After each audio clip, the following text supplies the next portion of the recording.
I work with content marketers all day, and quite senior ones, and they'll even admit that they're just part of the hamster wheel of content. Yeah. Like there's just so much that needs to be pumped out these days.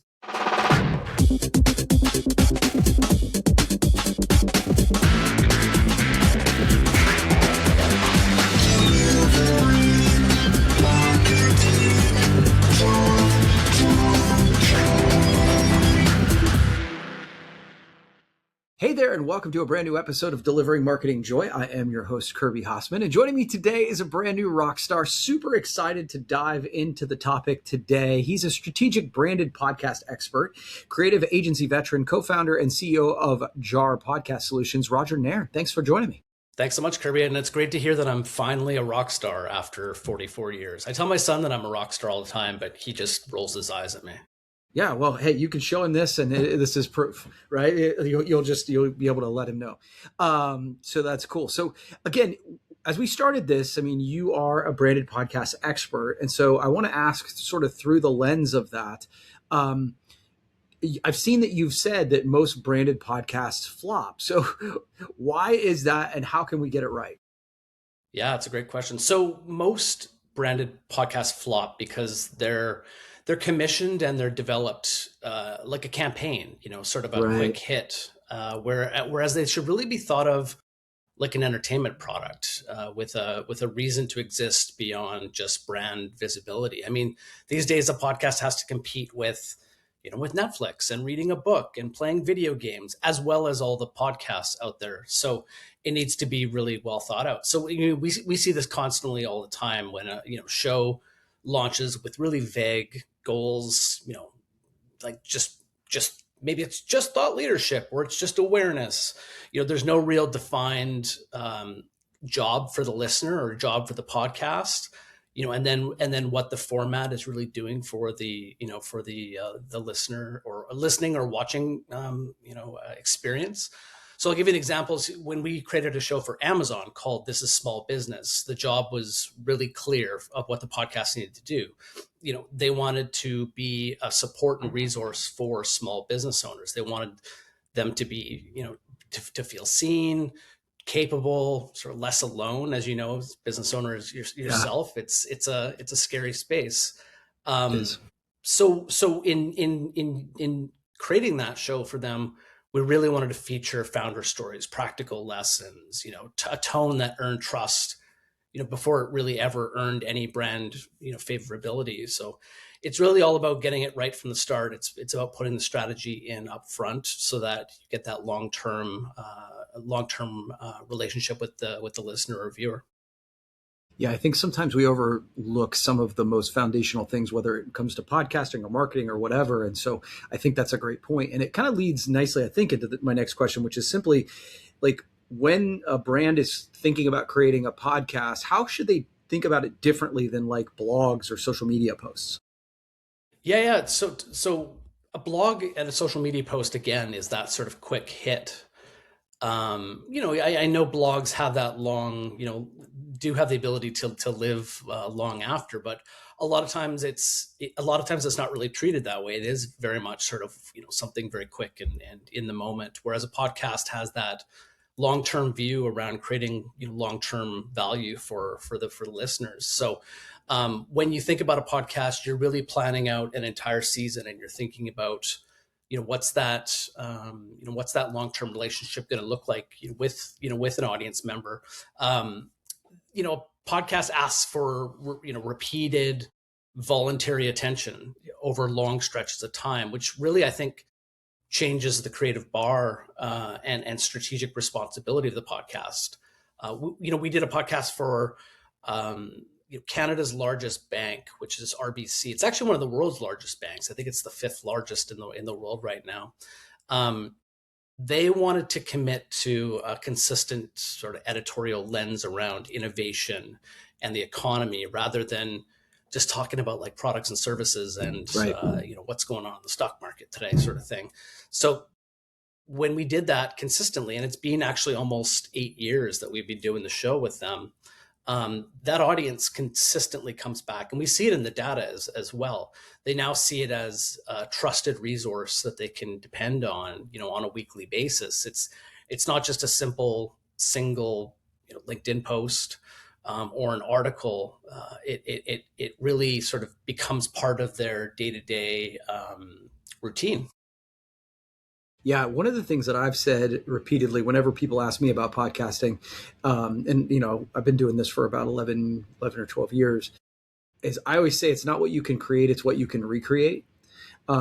Because you mentioned that consistency, and I think that so many people try it for a month or two and then give up, and it's like, well, it doesn't work. I'm like, well, okay, neither did your workout routine for 2 months, right? Totally. Like, like so I think that looking at it that way is, there's a ton of value in that. That's a great way of putting it. And I was literally reading an article the other day that said that most people quit their gym routine after, I think it was 4 or 5 weeks, when you really need to do it consistently for 5 months or so in order for it to actually take like a real chunk out of your physique or out of your energy, or like it has to set in, and your body has to become quite used to it. Again, these are daily behaviors of entertainment audiences. Like, there needs to be a reason for them to stick around, and it has to be consistent.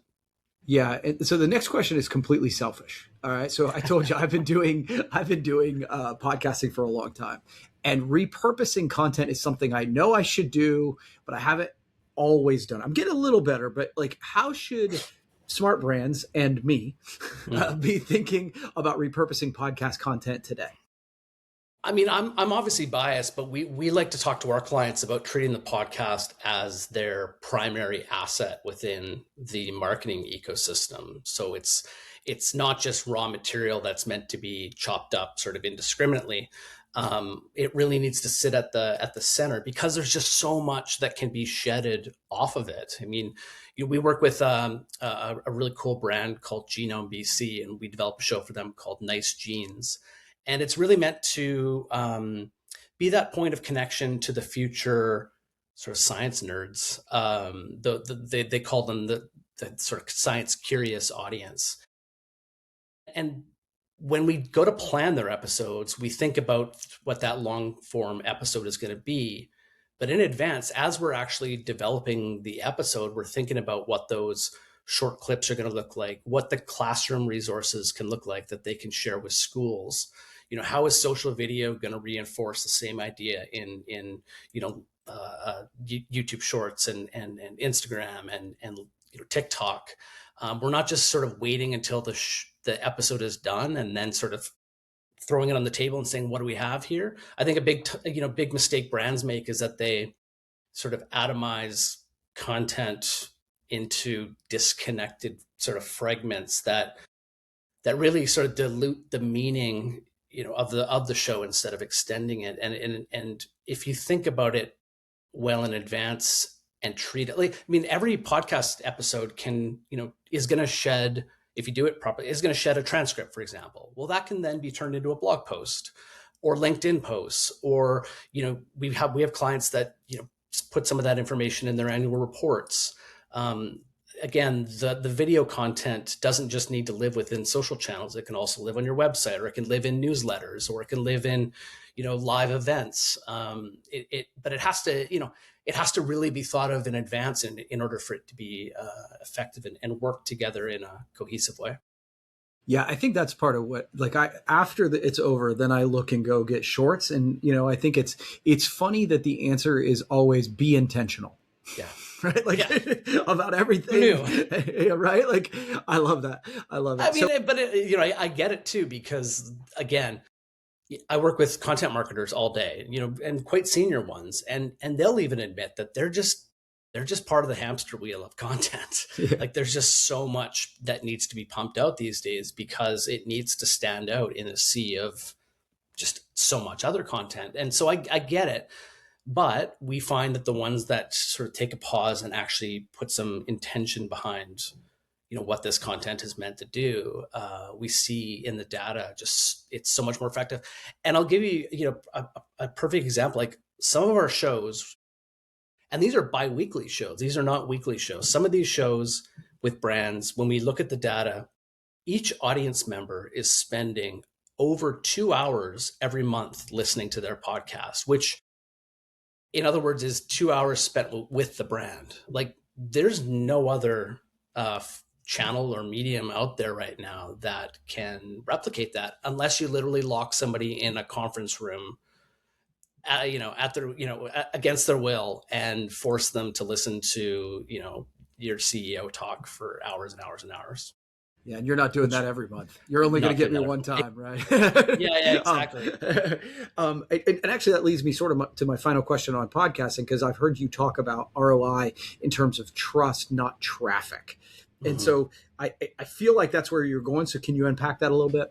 Yeah, I mean, it's interesting. I'm every year I follow the Edelman Trust Barometer, and it just came out, and trust has never been at a more sort of scarce city as it is right now. There's lots going on in the world, and there's lots of things happening, and people.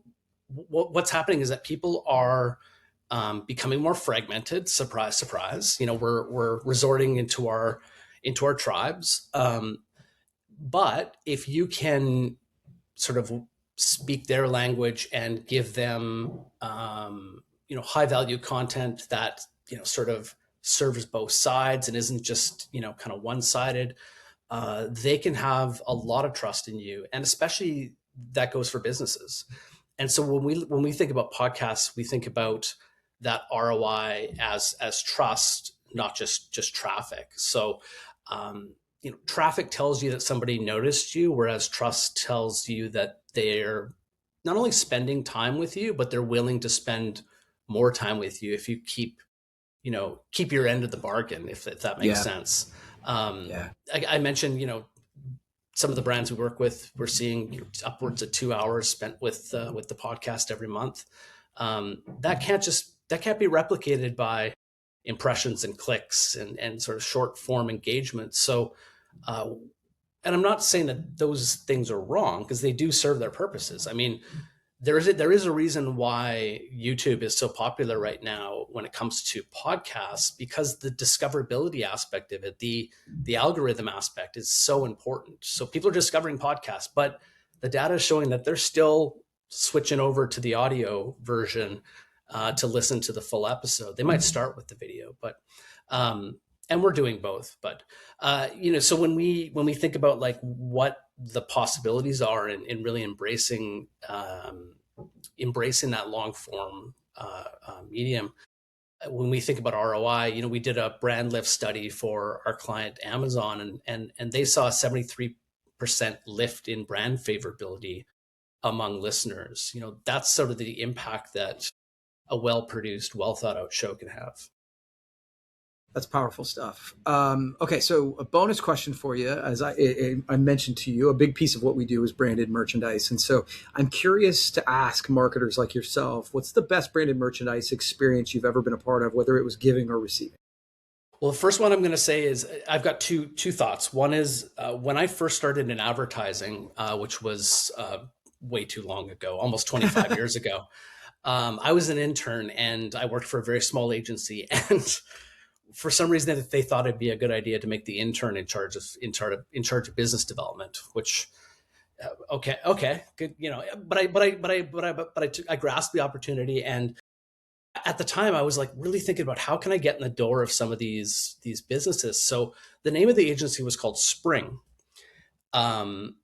because spring equaled growth. But also springs are, like springs, like a slinky almost. Slinky, yeah. And anyways, one day I was at a plant shop and I saw these bamboo plants called lucky bamboo that grow into spirals like springs. And anyway, so I purchased like 50 of these things and I put them in coffee mugs that had our logo on it. Love it. And planted it. And I would courier them to all these different prospects. And then I would follow up with phone calls saying, hey, did you get our gift? Anyways, they loved it. And I still, I haven't heard from anybody recently, but those lived on people's desks for many, many, many, many years. The other thing though is that just this past Christmas, I got a letter from a vendor that we work with for some of the podcast work that we do, and honestly, it's really lame. But they sent me a friendship bracelet. Nice. No, those are hot right now. Yeah, I get Yeah, it. and honestly, it was like it was small. Took you back. Yeah, and it just kind of took me back. Exactly. Like in the moment, I thought like, oh, that's really nice. Like it was cute. I gave it to my son, and I think that just I think that just made me smile, and you can't do much better than that. I love that. And it's funny because I have obviously people in the space that listen to this podcast, and you're about to make two of my vendors smile very much based on both of those answers. So I appreciate that. Hey, and I'll say it came with a handwritten card, which is it's so funny. Nice. I'm so cynical, I guess, because when I got on the phone and talked to her, I had to know, like, did you actually write that card, or did you use one of those services that will sort of scribe the card for you? And she said, no, I handwritten the card. I went, oh, that's even better. Yeah. Now the friendship bracelet matters. I love it. Exactly. No, that's cool. Okay. So this has been really fun. Where can people learn more about you and JAR Podcast Solutions? Yeah, check us out at jarpodcast.com. We have tons of resources on the site, a lot of great blog posts. You can also listen or watch all of our podcasts that we produce with our clients. Got some great case studies there as well. Or you can check me out on LinkedIn. It's Roger Nairn, Nairn. I'm happy to connect with you and chat more. That's awesome. Roger, this has been really fun and really informative, really good stuff. We'll have to do it again sometime, okay? Definitely. Thanks, Kirby. All right. Well, that's going to wrap up this edition of Delivering Marketing Joy. We'll see you next time.